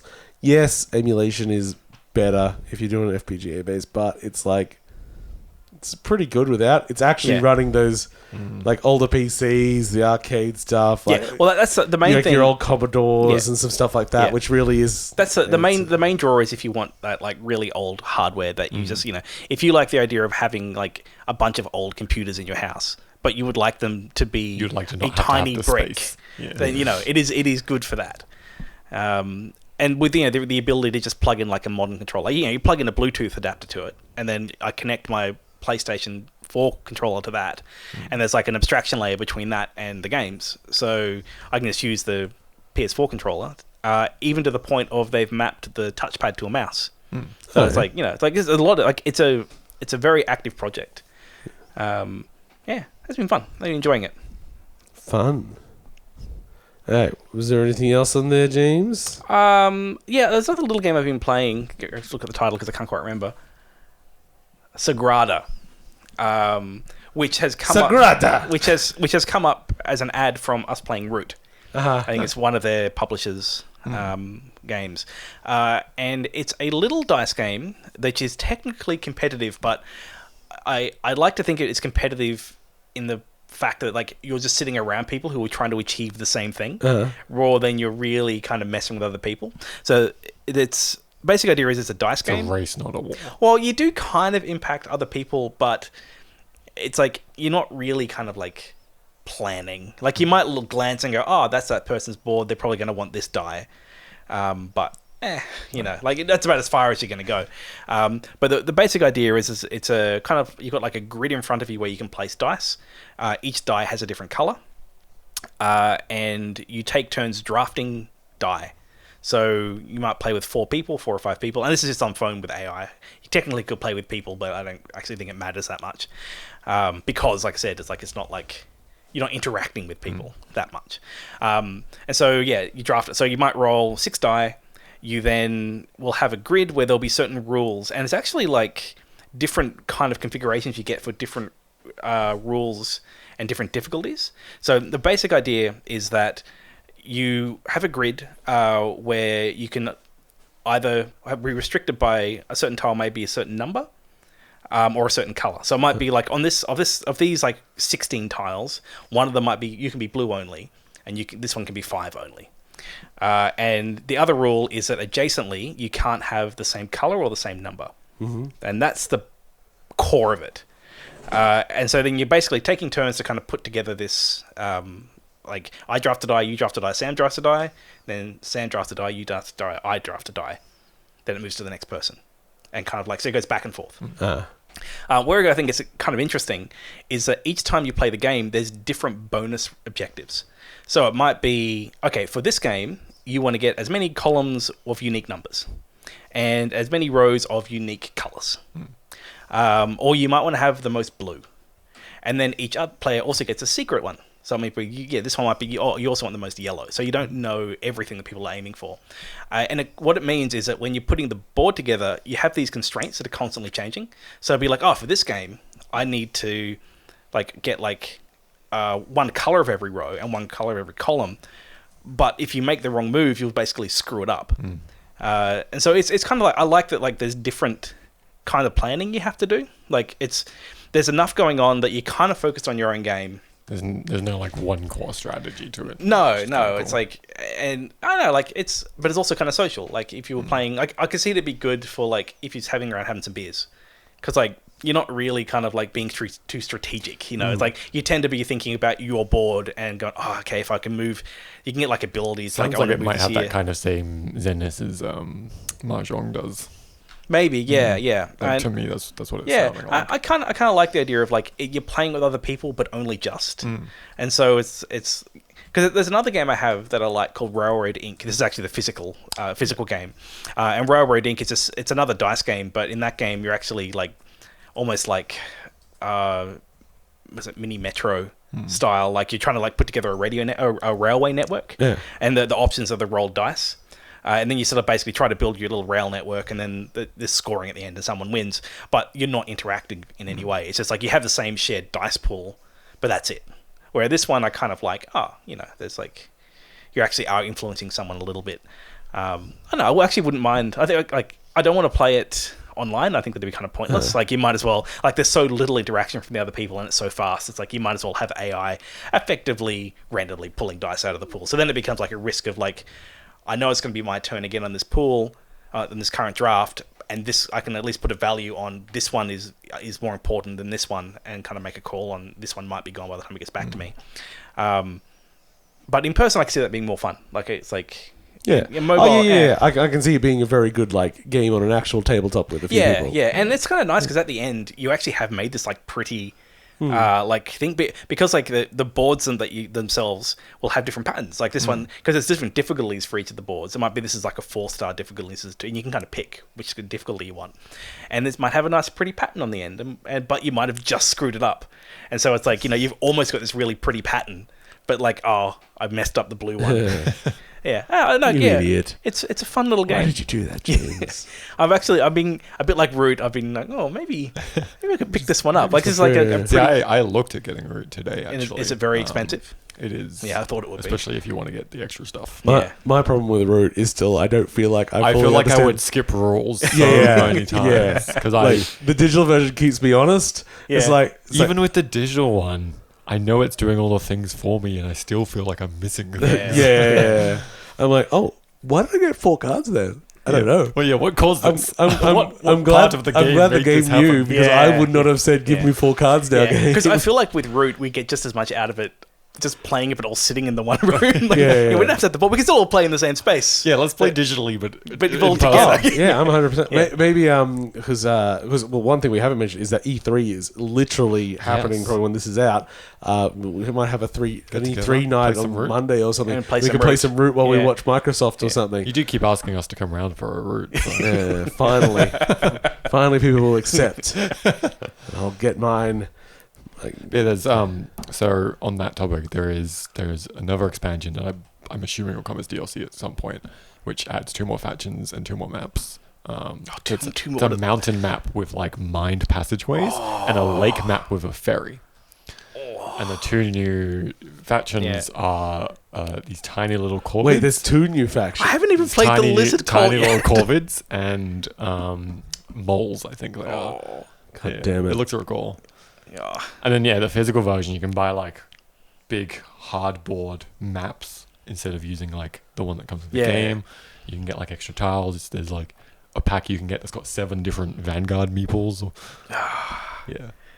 There's a lot of stuff for Root physically. Yeah, we need to kick off another game because Paul has been accidentally Paul's removed. left. Yeah, I don't know how I got Did you miss the 3-day timer? I mean, I open it pretty regularly, so I can't see how I did, but maybe. I mean, I was pretty sick. You're going to win anyway. Yeah, you're winning. Yay. The AI's going to kick our ass. So tonight on E3, which is definitely before I release this episode because I'm not quickly editing it before. So at midnight, we'll get the Battlefield reveal. Perfect. That's the one thing we've all been waiting for. Exactly. On Friday, we'll have the Summer Game Fest kickoff. Saturdays, when it really kicks in, though, we've got Netflix Geeked Week, whatever that is, Coach Primetime Gaming Stream, IGN Expo, and Gearbox Interactive. But Sunday. Is it Sunday? I don't know. Sometimes I need to check my dates with this, but I have been putting them in their actual time zones.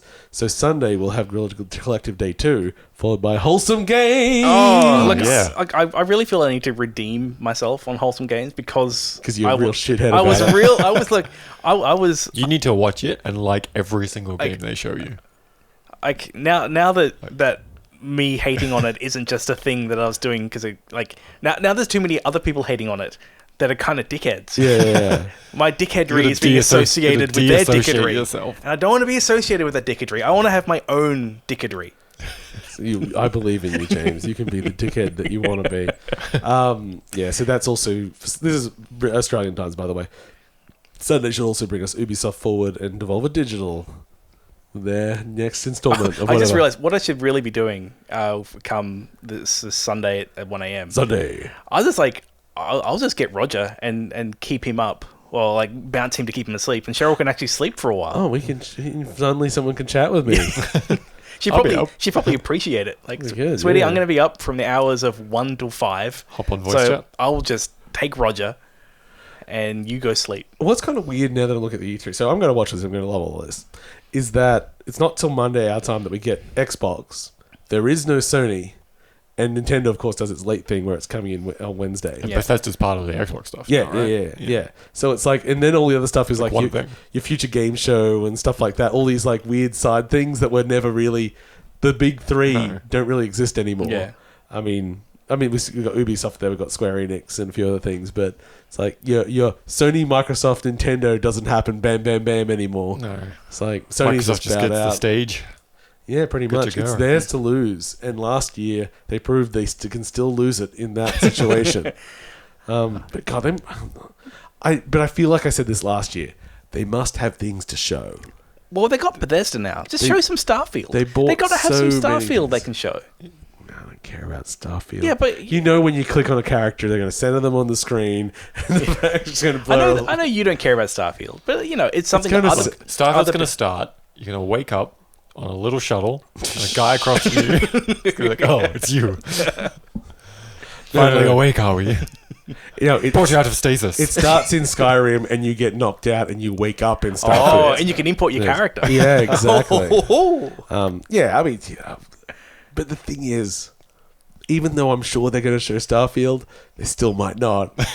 I got to think they're going to. The thing is, right, the world has had a year and a half of just nothing. But people have still been working on things. Did you notice this week that Xbox is losing one of its only exclusives? So the Medium, which was like the exclusive that they had left, is now coming to PlayStation. Oh, okay. Which is kind of surprising also because I'm pretty sure Xbox has bought Blooper. Yeah. But I guess this deal was made before they bought them or whatever.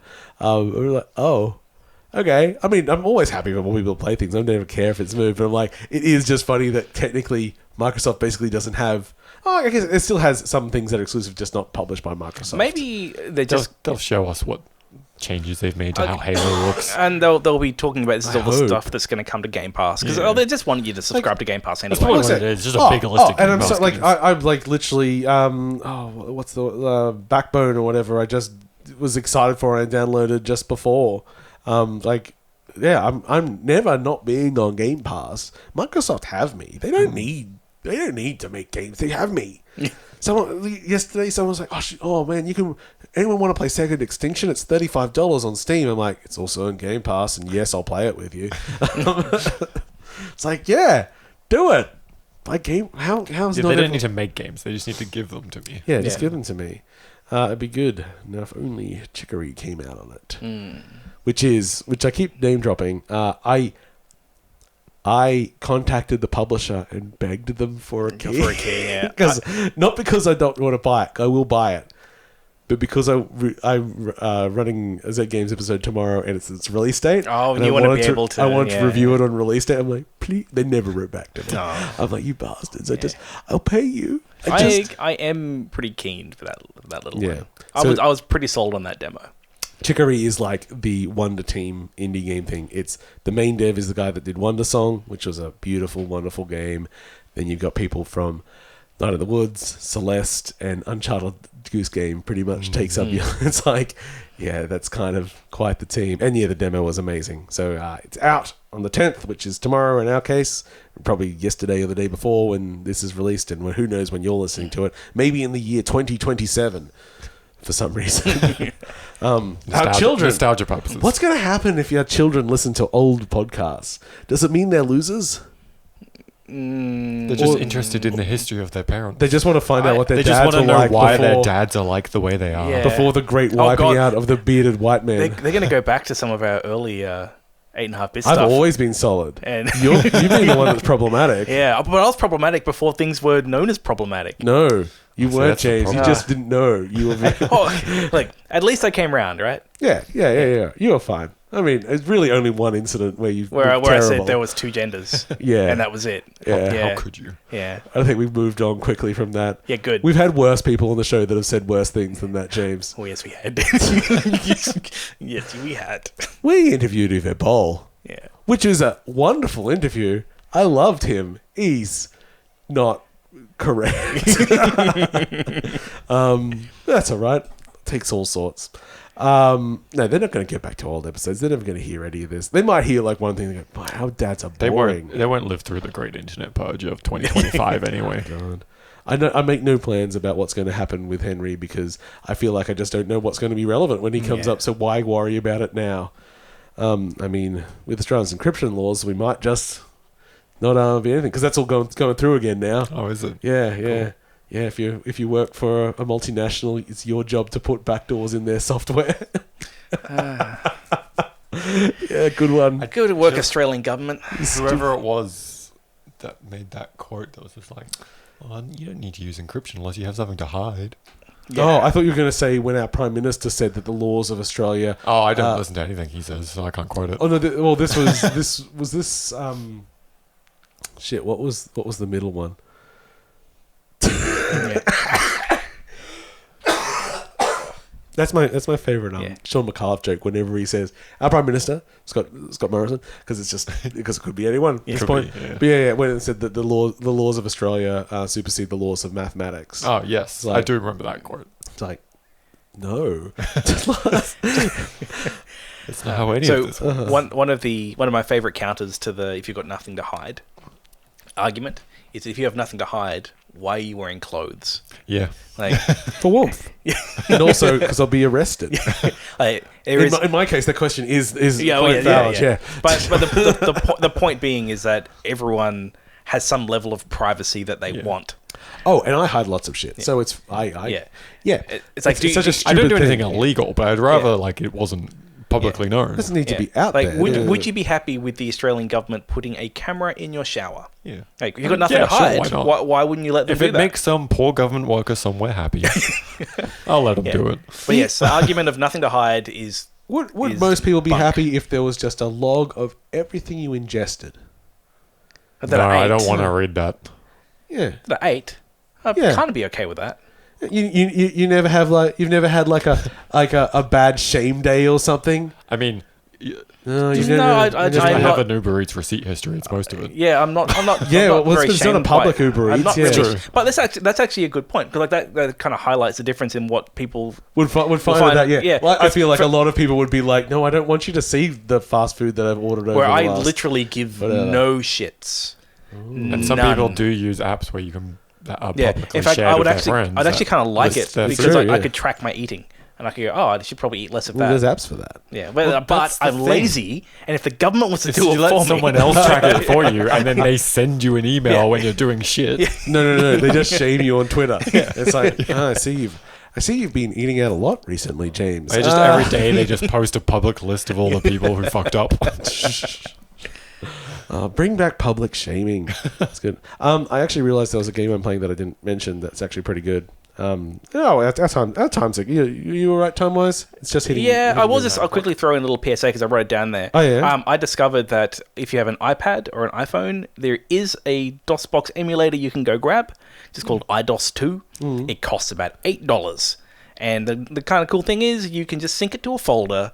Nice. And play games, and it works pretty well. And it's the perfect aspect ratio on an iPad for playing DOS games because it's 4:3. So, which is with controller support. weird. I was playing Keen last night, Commander Keen 1, and I remembered that it is a one-hit kill game with no checkpoints. Yeah. Is your face questioning me saying that it's weird that iPads are still 4:3? My face is just realizing that iPads are 4:3. Yeah. I actually say, as a long-time iPad user... What?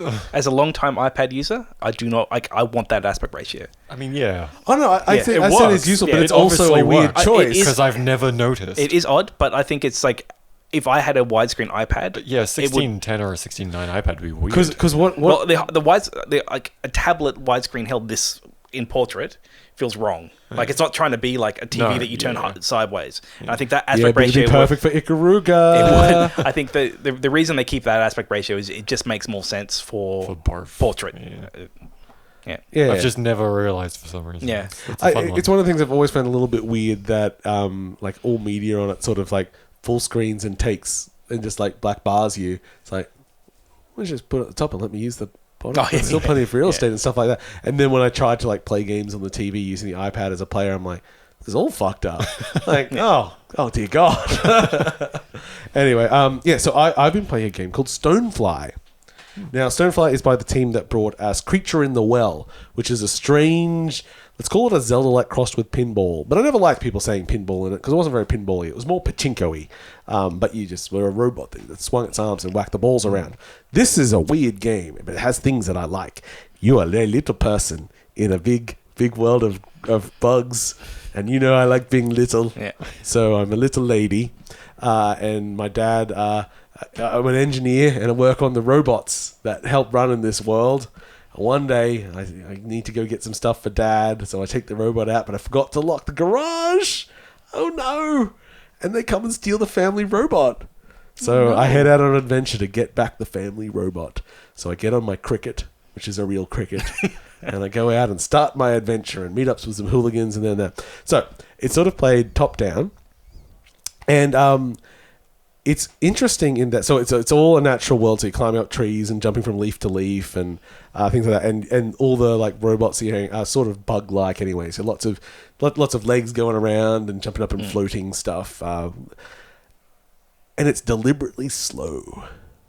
It's like a chilled out action game. So most of the time it is just sort of navigating, and it feels nice to navigate. It's got do you remember Creature in the Well, what it looks like? No.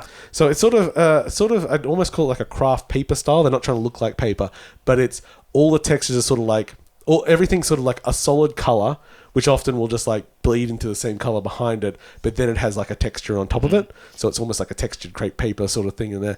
So it's quite a unique style. If anything, maybe a bit close to the Shelter games, but not really. But yeah, like when you're walking around as the girl, it's like you're just walking and you're talking and it's cool. But then you're exploring, you take your time. It's very, very solid, the movement. And then when you're fighting, it is quite, it's a lot of the stuff is about pushing things off the tree. So you're not so much, killing things as you are weakening them and then getting them out of the way. And so it can be quite hectic, but it tends to be a lot of like, I'm going to jump up and hover and wait for my option to drop down and give them a push. Yeah. So it is quite methodical in it. So it is, it's like a chill action game. And I just love it because the theme is good and you can jump on your cricket. And so far the story is, it's fine. It's not like, I don't love these characters or anything, but they're all kind of wacky and, and you get different robots and the robots all have different loadouts, which actually get kind of complex, the kind of thing where it's like, okay, at first you get like a jump and a drop a bomb, and then you realize that every face button does something, and then you hold a button which is a modifier, and then they all do something else. Okay. So the first robot doesn't do very much, but you can just see like it has the control list for robots, like it's double paged, and it's like okay. Yeah. So I'm not very far in it yet, but I am excited to see what sort of weird robots I get as I continue. And as I said, The theming goes a long way with me. Yeah. I like little things. You do like little things. I do. It explains our friendship. So Stonefly, and it's got a really cool soundtrack as well. Enough that I'm mentioning it, which I almost never do. Actually, I got a few cool soundtracks coming up. You know what's got a cool soundtrack? What? Chicory.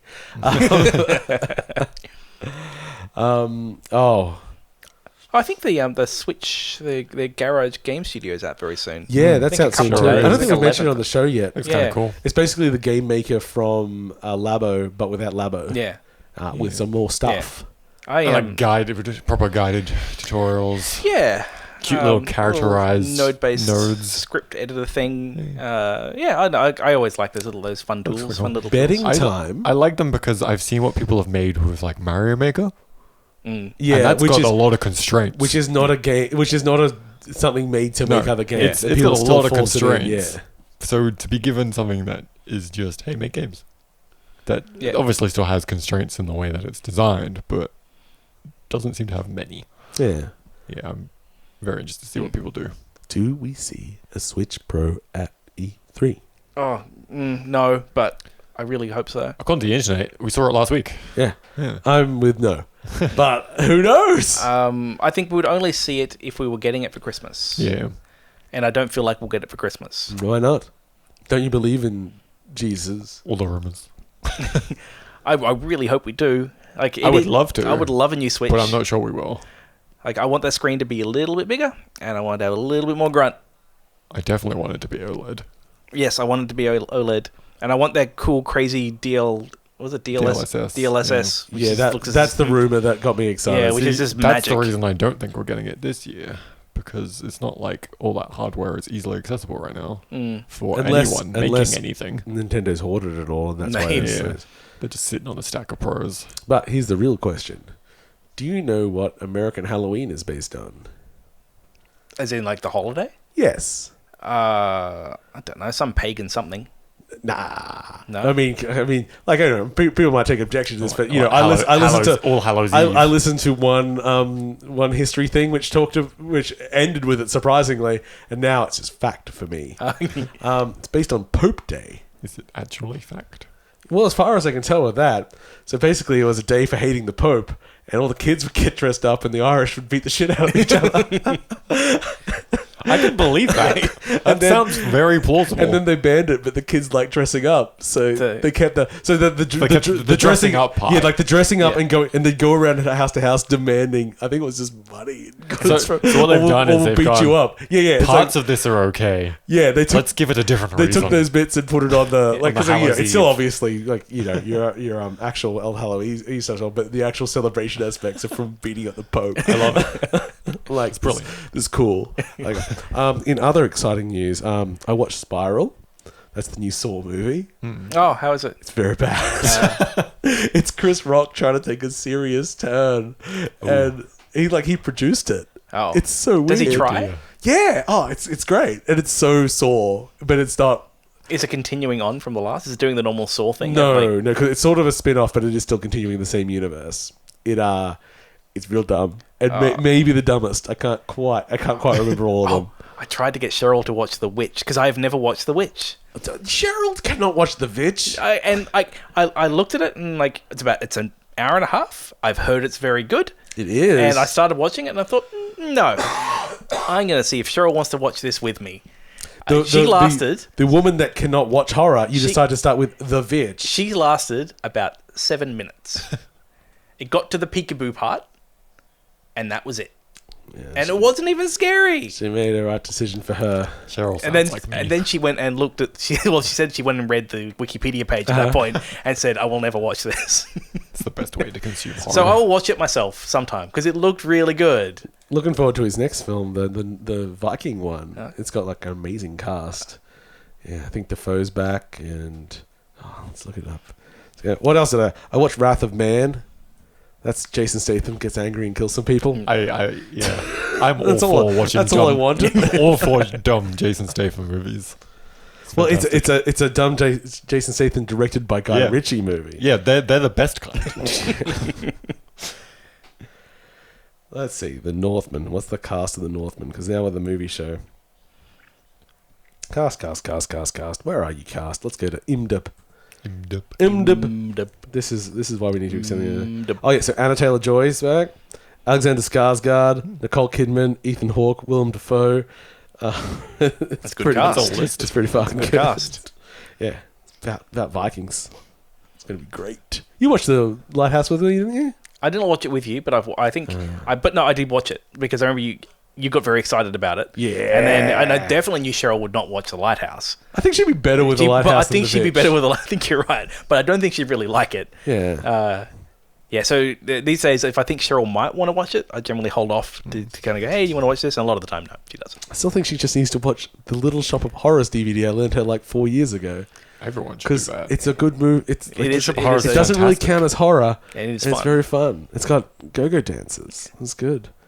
Anyway. So, okay. Before you say whatever you say, Yeah. I just have another tidbit I've remembered that Sure. James will be interested in. You might be. It's game related. Oh, we're off that now. Game of Life. Oh, good. Like As in Conway's? the board game? No, as in like the is it Conway's Game of Life? Whatever it is.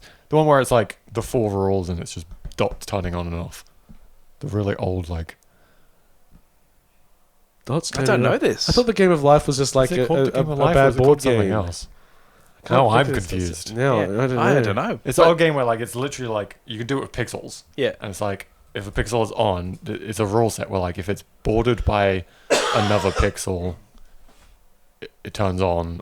Or like Oh, that thing. Yeah. No, Conway's Game of Life. yeah, it's Conway's. Okay, yeah. good. I am right. Have you not heard of this as a programmer? It's one of the first things I ever had to write as programming.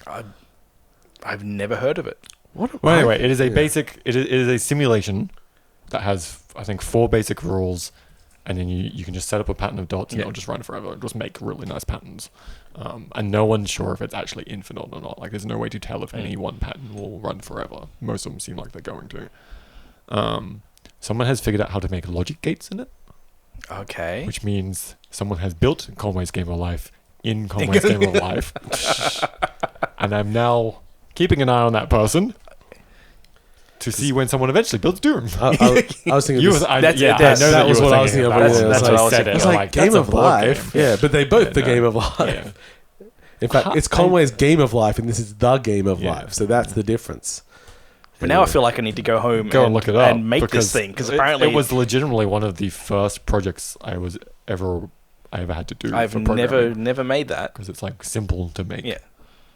Yeah, Okay, that's cool. so we're going to end this episode. Goodbye.